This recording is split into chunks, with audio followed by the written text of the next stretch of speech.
Pastor. Price Lord. இன்னைக்கு எந்த வேத பகுதி பாஸ்டர்? இன்னைக்கு வந்து மத்தேயு 18ஆம் அதிகாரம் 2-3. இயேசு ஒரு பிள்ளையை தம்மிடத்தில் அழைத்து அதை அவர்கள் நடுவே நிறுத்தி, நீங்கள் மனம் திரும்பி பிள்ளைகளைப் போல் ஆகாவிட்டால் பரலோக ராஜ்யத்தில் பிரவேசிக்க மாட்டீர்கள் என்று மெய்யாகவே உங்களுக்கு சொல்லுகிறேன். ஆமென். நீங்கள் மனம் திரும்பி பிள்ளைகளைப் போல் ஆகாவிட்டால் பரலோக ராஜ்யத்துல பிரவேசிக்க மாட்டீர்கள் என்று ஆண்டவராகிய இயேசு கிறிஸ்து சொல்றார். இன்னைக்கு ஒரு பிள்ளை ஆண்டவர் கொண்டு வந்து நடுவுல நிறுத்தி ஆண்டவர் என்ன சொல்றாருன்னா, பெரியவங்களுக்கு சொல்றாரு, நீங்கள் பிள்ளையை போல் ஆகாவிட்டால் எப்படி நீங்கள் மனம் திரும்பி பிள்ளைகளை போல ஆகணும்ன்ற. அப்படி ஆகலைன்னா பிரவேசிக்க முடியாது பரலோக ராஜ்யத்துல. மனம் திரும்பிட்டோம், ஏன் பிள்ளைகளை போல மாறணும்? பிள்ளைகளுக்கு கபடம் இருக்காது. ஒரு பக்கம் நம்ம மனம் திரும்பி ஞானஸ்தானம் எடுத்துட்டோம், ஜெபிக்கிறோம், சபைக்கு போறோம், ஆண்டவரை துதிக்கிறோம், எல்லாம் செய்யறோம். ஆனா அடுத்தது என்ன சொல்றாருன்னா, பிள்ளைகளை போல ஆகவிட்டால். பிள்ளைகளை போலன்னா நம்மள உருவத்துல குழந்தையா மாற சொல்றாரா? அது கிடையாது.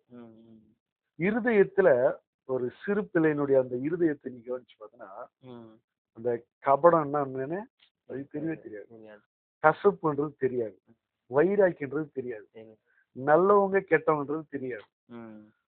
அவங்க ஒரு சின்ன குழந்தைய கூப்பிட்டு அடிச்சுட்டு, அந்த குழந்தைய அடிச்சுட்டு அதுக்கிட்ட சாக்லேட் கொடுத்தா கூட வாங்கி சாப்பிடும். அப்ப அந்த இருதயம், அந்த சின்ன பிள்ளையோட இருதயம் அவ்வளவு ஃப்ரெஷ்ஷா இருக்கும். சொந்தக்காரங்களுக்குள்ள யாரு நல்லவங்க யாரு கெட்டவங்க, அவங்க ஏன் அப்படி பண்ணாங்க, இவங்க அதை பத்தினா அந்த பிள்ளைகளுக்கு தெரியவே தெரியாது. அந்த பிள்ளைகளுக்கு கெட்ட வார்த்தை தெரியாது, அந்த பிள்ளைகளுக்கு கெட்ட நினைவுகள் இருக்காது. நமக்கு பெரியவங்களுக்கு வந்து சிந்தனைகள் அடிக்கடி மாறும். ஆனா சிறு பிள்ளைகளுக்கு அந்த தவறான சிந்தனை கிடையாது, கபடம் இல்லாத இருக்கும். எவனுடைய ஆவியில் கபடம் இல்லாத இருக்கிறதோ அவன் பாக்கியவான் அப்படின்ற மாதிரி அந்த பிள்ளையினுடைய இருதயம் அவ்வளோ ஃப்ரெஷ்ஷா இருக்கும். அந்த இருதயத்தை நினைச்சு பாருங்க, கற்பனை பண்ணி பாரு. ஞானஸ்தானம் எடுத்துட்டோம், எவ்வளவு கபடம், எவ்வளவு விதமான பொறாமை, எவ்வளவு விதமான வஞ்சகம், எவ்வளவு சுயநலம், அதெல்லாம் அதுக்குதான் ஆண்டவர் சொல்றாரு, நாம் மனம் திரும்பி பிள்ளைகளை போல ஆகணும், பிள்ளையினுடைய இருதயத்தை போல நமக்கு வந்து வரணும். உண்மையிலே அதெல்லாம் வந்து ஒரு பெரிய பாக்கியம். அந்த பிள்ளைங்களுக்கு உண்மையிலே வந்து பைபிள் தெரியாது, பரலோகம் என்னன்னு தெரியாது, பாதாளம் என்னன்னு தெரியாது. ஆனா அதனுடைய இருதயம் எப்படி இருப்பாரா? அவ்வளவு ஃப்ரெஷ்ஷா இருக்கும், அவ்வளவு ஒரு தூய்மையான இருதயமா இருக்கும். நமக்கு பைபிள் தெரியுது, பாதாளம் தெரியுது, பிசாசு தெரியுது, பிசாசின் தந்திரம் தெரியுது, பெரிய பெரிய பைபிள் காலேஜ் எல்லாம் நம்ம முடிச்சுட்டு வரோம். ஆனா இருதயம் எப்படி இருக்கு? சிறு பிள்ளையின் போல இருதயம் இல்லை. 10 வருஷம் பைபிள் காலேஜ் படிச்சிருக்கிறோம், 5 வருஷம் பைபிள் காலேஜ் படிக்கிறோம், பைபிளை 24 முறை நான் படிச்சுதான் சொல்றோம். நிறைய நமக்கு தெரியுது, நிறைய மீட்டிங் போய் அட்டன் பண்றோம், நிறைய பிரசங்கம், நிறைய ரகசியத்தெல்லாம் கத்துக்கிறோம். ஆனா இருதயம் பிள்ளை போல ஆறிட்டான்னு பார்த்தா கிடையாது. அப்ப இவ்வளவு கத்து வேஸ்ட் தானே. அதனாலதான் ஆண்டவர் வந்து இப்படிப்பட்ட பிள்ளையை நிறுத்தி, நீங்கள் மனம் திரும்பி பிள்ளையை போல ஆகணுன்றார்.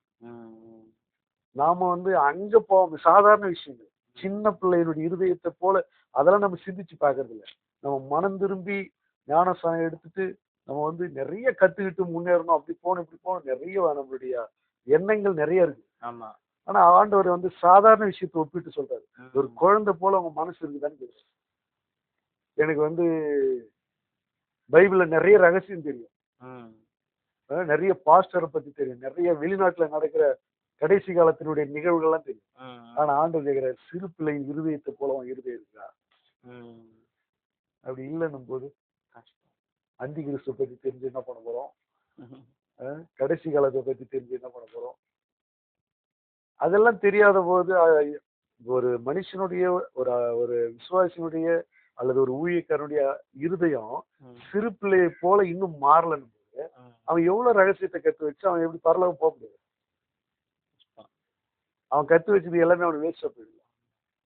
இப்ப ஆண்டவர் அதனாலதான் சொல்றாரு, சிறு பிள்ளையின் இருதயத்தை போல உங்க இருதயம் மாறணும். ம். பெரிய பெரிய ரகசியம்லாம் நமக்கு அது அப்பாற்பட்டது. ம். ஆனா முக்கியமானது எதுன்னு கேட்டா, நம்முடைய இருதயம் கர்த்தருக்கு முன்னாடி ஃப்ரெஷ்ஷா இருக்குதா? ம். அது எப்படிப்பட்டதுன்னா, ஒரு சின்ன பிள்ளை போல. ஒருத்தவங்க நம்மள ஏதாவது சொல்லிட்டாங்கன்னா அவங்க மேல கசப்பு இருக்கு. கசப்பு வருது. ஒருத்தவங்க நம்மள ஏதாவது பேசிட்டாங்கன்னா அவங்க மேல ஒரு வைராக்கியம். வைராக்கியம். அவங்க மேல என்னைக்கும் அந்த வார்த்தைகளை நம்ம மறக்காம ம். அதை வந்து நினைச்சு அவங்க மேல கோபம் கொள்றோம், அவங்க மேல ஒரு விரோதம் வைக்கிறோம், பகை வைக்கிறோம், ம். இதெல்லாம் வைக்கிறோம். ஆனா சின்ன பிள்ளைங்களுக்கு அதெல்லாம் தெரியாது. ம். அது ஈஸியா அதை தள்ளிட்டு போயினே இருக்கும். ஆமா. அது ஈஸியா போய் அடிச்சுட்டு போய் ஏதாவது கொடுத்தா கூட அப்படியே அது உடனே மறந்துடும். ம- நமக்கு அந்த மாதிரி மறக்கிற இறுதியும் கிடையாது. உடனே மறந்துடும். அது அடுத்த செகண்டே மறந்துட்டு போய் இந்த சாக்லேட் இருந்தா டக்குன்னு வாங்கிக்கும். ம். ஏதாவது ஒரு சாப்பிட்ற பொருள் கொடுத்தா டக்குன்னு வாங்கிக்கும். அதை மனசுல வச்சுக்கிட்டு நம்மள அது பகைக்க தெரியல பாரு. இப்ப நம்மளால அப்படி இருக்க முடியுதா? யோசனை பண்ணி பாரு. ரொம்ப கஷ்டம்.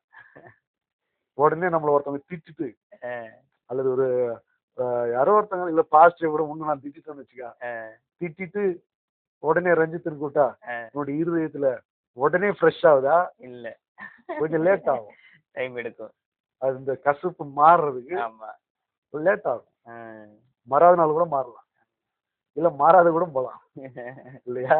அஹ். அப்படி இருக்கும்போது ஆண்டவர் அதுதான் சொல்றாரு, நீங்கள் மனம் திரும்பி பிள்ளைகளை போல ஆகணும். ம். நம்ம மனம் திரும்பிட்டோம்னு சொல்லிட்டு என்னென்னமோ பண்ணிட்டு போயிடுகிறோம், என்னென்னமோ கத்துக்கிறோம். ம். ஆனா அவர் சொல்றாரு, பிள்ளைகளை போல முதல்ல மாறும் அப்படின்னு சொல்லி.